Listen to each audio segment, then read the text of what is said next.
Cal Ripken Jr., the TBS baseball analyst and Hall of Famer, joining us on the show. Cal, we were just debating this. Whose career would we rather have, Derek Jeter's or yours? Ooh. Now, let me ask you, whose career would you? Derek's. Okay. All right. For this reason, a bad year for Derek is losing in the first round of the playoffs. So I was totally jealous of the fact that he had a chance to perform and play in the playoffs. Everybody's wish and dream is, and I had a few chances, which was great, but I wanted a whole lot more than that. But as competitive as you are, were you ever jealous, or when people would talk about Jeter, the better shortstop than you, like you get into this, well, he's got a better team around him, or I'm asked to do more? Did you ever get into that conversation, whether publicly or privately? No. You have to take everyone has an opinion, everyone has a thought, and sometimes people's opinions mean a little bit more to you than others. But we're two different type of players in many ways. I personally think it's much easier to play on a winner because the focus is on that day at the game. It's each at bat, what you're trying to do to help your team win. Playing for a losing team is a miserable effort, and you have to rearrange your goals and try to keep yourself pure each and every day, and the season takes forever. So I never got into I knew I had a certain level of skills. I knew that I could play, and I was confident enough and happy enough with what I did. But I also recognized that there were players out there that had more skills than me, and I was happy for them. But do you believe you're a better shortstop than Derek Jeter? What are we evaluating on? Just on the field. Just on the field, not team result. Just defense. Offense, defense, yeah. Or the whole package. How about everything on the field, Cal? You're going to try to get me to choose, aren't you, Dan? Yes. There's advantages that Derek has, and there's advantages that I have. And we'll leave it at that.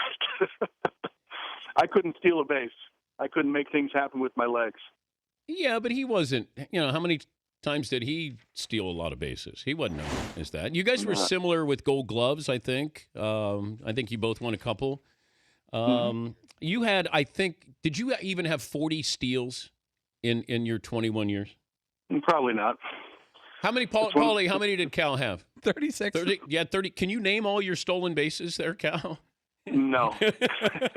They were busted 3-2 runs. The guy swung and missed, and I went, oh, shit, and the pitcher threw it away. Your last stolen base was 1997. Do you remember? No. Who was it against? How do you come up with this stuff so fast? I don't know. I got a lot of time on my hands here, Cal. A lot of time. That seems like you're busy to me. I know. I'm busy coming up with nonsense here on this show. All right, so a couple of things let me start with Tiger Woods, with age. At what point did you realize that your body was breaking down, but you can't lead on publicly that it's breaking down, but it's just, you're different, you feel different? Yeah, I had around 30, you start to feel that you're not as resilient, and then so you don't know what's going to come next, and so I changed my whole workout program, and then and was able to push that off for a while. I loved how my legs felt. I loved that I was stronger. But when I hurt my back, when I had a herniation in '97, that was sort of the downfall because everything after that became much more difficult. All the things you had to do in preparation for being on the field, and you were never quite right after I had the back surgery. So 37 at that time. Once the physical part started to go, it became much harder mentally to continue to play. Well, that's similar to Tiger, who's 38. What advice would you give him after having this surgery? I didn't even see his back surgery. Mine was L4-5. Was his low back? L5, I think. Yeah. So he probably had these symptoms down his leg and all that kind of stuff. In the first year, I didn't feel like I had my body back at all. Even though you're told to do rehab stuff and go through it all. I just tell Tiger, you got to be patient with this one. In about a year and a half or a year and 3/4, you'll feel like you have it back again. A year and a half? Well, I was still able to play the next year. I had surgery in September, and then I came to spring training. I actually was having a pretty good year. I was out of the gate a third of the season, 13 or 14 home runs. and I was feeling pretty good, but I was all stiff and then I redid it. I re-herniated that area again. Oh boy. It just got worse, and I missed the rest of that season.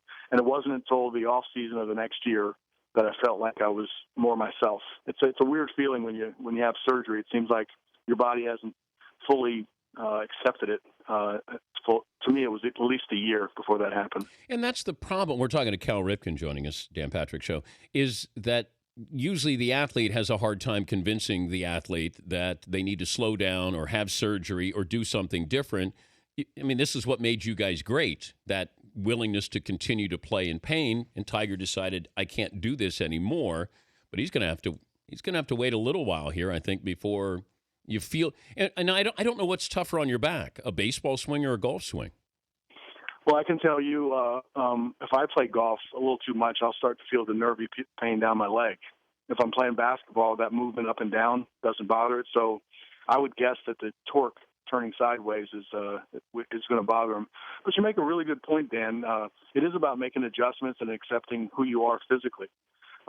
We compare, you compare Derek Jeter now to Derek Jeter when he was 25. And that's really unfair to Derek Jeter. He's making adjustments, he's learning himself, and he's still competing and playing at the highest level. So as you get older and when you do go through injuries, you do have to modify your game a little bit. And if you're willing to do that, then you got a chance to continue to compete and play. If you're not willing, you're a pretty quick exit. I know you're working with Kellogg's, this Never Miss a Game program. What is that about? It's just a celebration of the baseball fan. Baseball season started. MLB and Kellogg's came up with this Never Miss a Game campaign, and it's about celebrating the fan that goes to great lengths to never miss a game.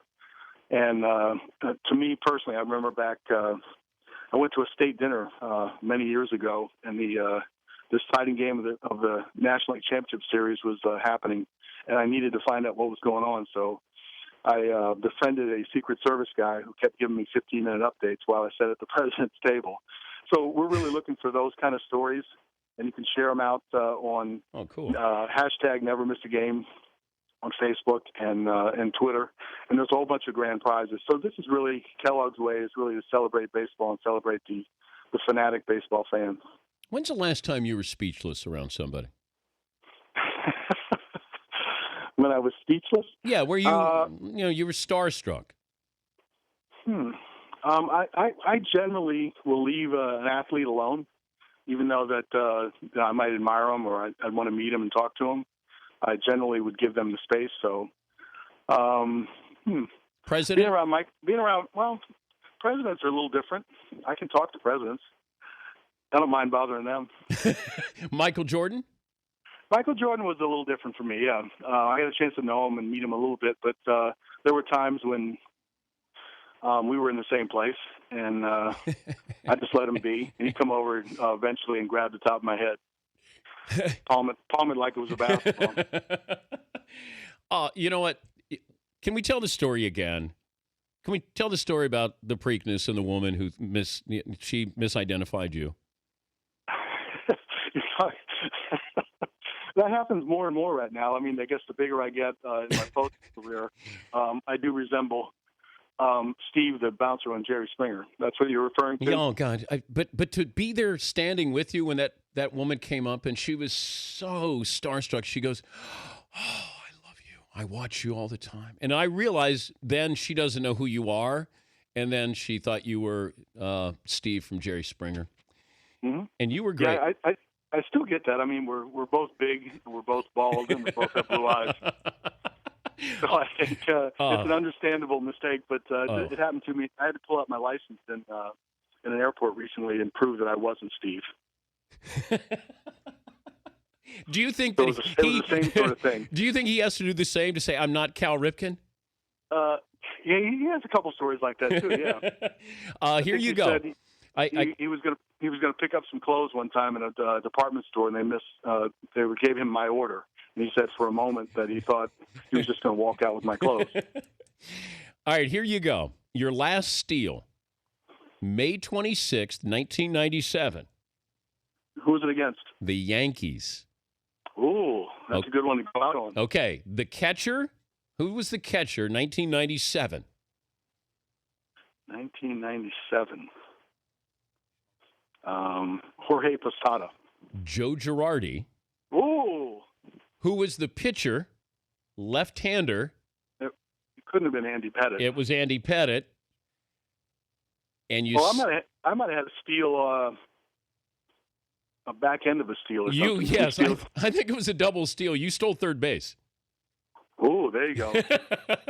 And Jeter was at short, so maybe as you're going by him, you're saying, I'll take my career over you, Jeets, and then you slide into third safely.